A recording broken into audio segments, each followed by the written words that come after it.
भगवद गीता अध्याय 7 ज्ञान विज्ञान योग दिव्य ज्ञान की अनुभूति द्वारा प्राप्त योग।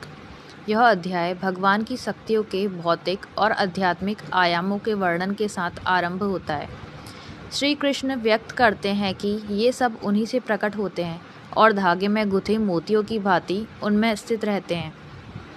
वे समूची सृष्टि के स्रोत हैं और ये सब उन्हीं में पुनः विलीत हो जाते हैं।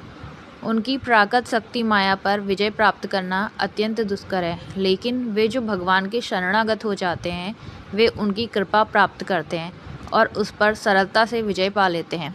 आगे श्री कृष्ण उनके शरणागत न होने वाले 4 प्रकार के लोगों और उनकी भक्ति में तल्लीन रहने वाले 4 प्रकार के लोगों का वर्णन करते हैं।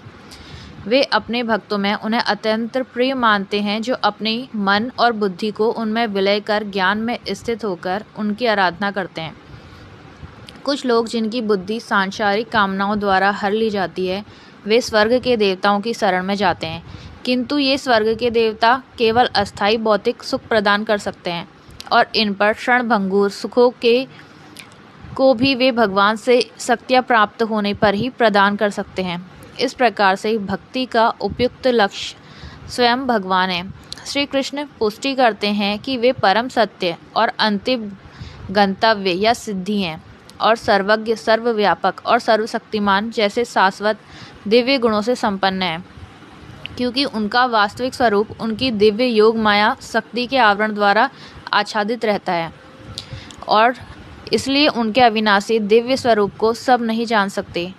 यदि हम उनकी शरण ग्रहण करते हैं तब वे हमें उन्हें जानने का अपना दिव्य ज्ञान प्रदान करते हैं और उनको जानकर हम भी आत्मज्ञान और कार्मिक गतिविधियों के क्षेत्र का ज्ञान प्राप्त कर लेते हैं। परम प्रभु ने कहा, हे अर्जुन, अब यह सुनो कि भक्ति योग के अभ्यास द्वारा और मेरी शरण ग्रहण कर मन को केवल मुझ में अनुरक्त कर और संदेह मुक्त होकर तुम मुझे कैसे पूर्णतया जान सकते हो। अब मैं तुम्हारे सक्षम इस ज्ञान और विज्ञान को पूर्णतः प्रकट करूंगा, जिसको जान लेने पर इस संसार में तुम्हारे जानने के लिए कुछ शेष नहीं रहेगा। हजारों में से कोई एक मनुष्य सिद्धि के लिए प्रयत्न करता है और सिद्धि प्राप्त करने वालों में से कोई एक विरला ही वास्तव में मुझे जान पाता है। पृथ्वी, जल, अग्नि, वायु, आकाश, मन, बुद्धि और अहंकार, ये सब मेरी प्राकृतिक शक्ति के 8 तत्व हैं। ये मेरी अपार शक्तियाँ हैं, किंतु हे महाबाहु अर्जुन, इनमें अतिरिक्त मेरी पराशक्ति है। यह जीव शक्ति है, जिसमें देहधारी आत्माएं जीवन रूप सम्मिलित है, जो इस संसार के जीवन का आधार है। यह जान लो कि सभी प्राणी मेरी इन 2 शक्तियों द्वारा उत्पन्न होते हैं। मैं संपूर्ण सृष्टि का मूल कारण हूँ और ये पुनः मुझ में विलीन हो जाती है। हे अर्जुन, मुझसे श्रेष्ठ कोई नहीं है। सब कुछ मुझ पर उसी प्रकार से आश्रित है जिस प्रकार से धागे में गुथे मोती। हे कुंती पुत्र, मैं ही जल का स्वाद हूँ, सूर्य और चंद्रमा का प्रकाश हूँ। मैं वैदिक मंत्रों में पवित्र अक्षर ओम हूँ। मैं ही अंतरिक्ष की ध्वनि और मनुष्यों में सामर्थ्य हूँ। मैं पृथ्वी की शुद्ध सुगंध और अग्नि में दमक हूँ। मैं सभी प्राणियों में जीवन शक्ति हूँ और तपस्वियों का तप हूँ। हे अर्जुन, यह समझो कि मैं सभी प्राणियों का आदि बीज हूँ। मैं बुद्धिमानों की बुद्धि और तेजस्वियों का तेज हूँ। हे भरत श्रेष्ठ, मैं बलवान पुरुषों का काम और आसक्ति रहित बल हूँ। मैं वो काम हूँ जो धर्म या धर्म ग्रंथों की आज्ञाओं के विरुद्ध नहीं है। 3 प्रकार के प्राकृतिक गुण, सतोगुण, रजोगुण और तमोगुण, मेरी शक्ति से ही प्रकट होते हैं। ये सब मुझ में हैं, लेकिन मैं इनसे परे हूँ। माया के 3 गुणों से मोहित इस संसार के लोग मेरे नित्य और अविनाशी स्वरूप को जान पाने में असमर्थ होते हैं। प्रकृति के 3 गुणों से युक्त मेरी दैवी शक्ति माया से पार पाना अत्यंत कठिन है, किंतु जो मेरे शरणागत हो जाते हैं वे इसे सरलता से पार कर जाते हैं। 4 प्रकार के लोग मेरी शरण ग्रहण नहीं करते। वे जो ज्ञान से वंचित हैं, वे जो अपनी निकृष्ट प्रवृत्ति के कारण मुझे जानने में समर्थ होकर भी आलस्य के अधीन होकर मुझे जानने का प्रयास नहीं करते, जिनकी बुद्धि भ्रमित है और जो आसुरी प्रवृत्ति के हैं। हे भरत श्रेष्ठ, 4 प्रकार के पवित्र लोग मेरी भक्ति में लीन रहते हैं।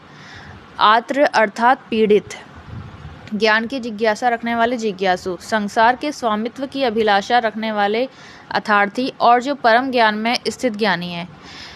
इनमें से मैं उन्हें श्रेष्ठ मानता हूँ जो ज्ञान युक्त होकर मेरी आराधना करते हैं और दृढ़तापूर्वक अनन्य भाव से मेरे प्रति समर्पित होते हैं। मैं उन्हें बहुत प्रिय हूँ और वे मुझे अत्यंत प्रिय हैं।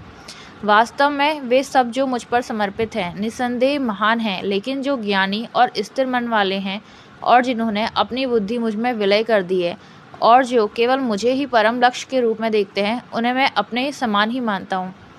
अनेक जन्मों की आध्यात्मिक साधना के पश्चात जिसे ज्ञान प्राप्त हो जाता है, वह मुझे सबका उद्गम जानकर मेरी शरण ग्रहण करता है। ऐसी महान आत्मा वास्तव में अत्यंत दुर्लभ होती है। वे मनुष्य जिनकी बुद्धि भौतिक कामनाओं द्वारा भ्रमित हो गई है, वे देवताओं की शरण में जाते हैं। अपनी अपनी प्रवृत्ति के अनुसार वे देवताओं की पूजा करते हैं और इन देवताओं को संतुष्ट करने के लिए वे धार्मिक कर्म कांडों में संलग्न रहते हैं। भक्त श्रद्धा के साथ स्वर्ग के देवता के जिस रूप की पूजा करना चाहता है, मैं ऐसे भक्त की श्रद्धा को उसी रूप में स्थिर करता हूँ। श्रद्धा युक्त होकर ऐसे भक्त विशेष देवता की पूजा करते हैं और अपनी वांछित वस्तुएं प्राप्त करते हैं, किंतु वास्तव में वे सब लाभ मेरे द्वारा ही प्रदान किए जाते हैं। किंतु ऐसे अल्पज्ञानी लोगों को प्राप्त होने वाले फल भी नश्वर होते हैं। जो लोग देवताओं की पूजा करते हैं वे देवलोकों को जाते हैं, जबकि मेरे भक्त मेरे लोक को प्राप्त करते हैं। बुद्धिहीन मनुष्य सोचते हैं कि परमेश्वर पहले निराकार था और अब मैंने यह साकार व्यक्तित्व धारण किया है। वे मेरे इस अविनाशी और सर्वोत्तम दिव्य स्वरूप की प्रकृति को नहीं जान पाते। मैं सभी के लिए प्रकट नहीं हूँ, क्योंकि सब मेरी अंतरंग शक्ति योग माया द्वारा आच्छादित रहते हैं। इसलिए मूर्ख और अज्ञानी लोग यह नहीं जानते कि मैं अजन्मा और अविनाशी हूँ। अर्जुन, मैं भूत, वर्तमान और भविष्य को जानता हूँ और मैं सभी प्राणियों को जानता हूँ।